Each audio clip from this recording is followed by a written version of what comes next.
Sa tanan. Good evening, Counselor. Good evening, mga tao. Ako si Clevan Kinalegres na anak ni Effie Galdin Alegres. Ako taga Baybayon. Kabo ko yung makailan ako, so mapailas ako. Ay, manaw na yung makailan. Sige. Mami, what unsa among edge sa uban candidates ngano mo vote mo namo? Kami good role model mi sa mga kabatan-onan kay kanang we are kami matinahuron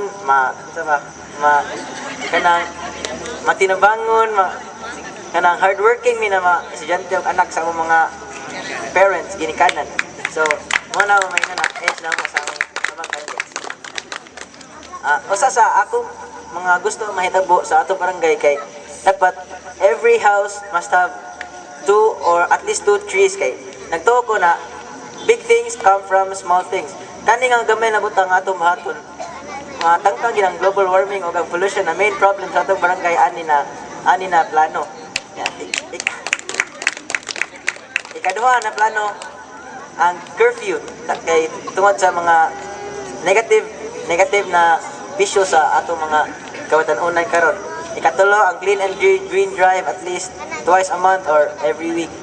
Yeah, ang last, as a active YFC member, Youth for Christ, gusto ko mo himo og kanang prayer meeting kada weekend or twice a month lang gihapon para di kay kapoy kana para i-guide na sa atong Ginoo sa atong mga activities niya mga progressive atong barangay. Salamat sa tanan, good evening. Thank you, Cleve.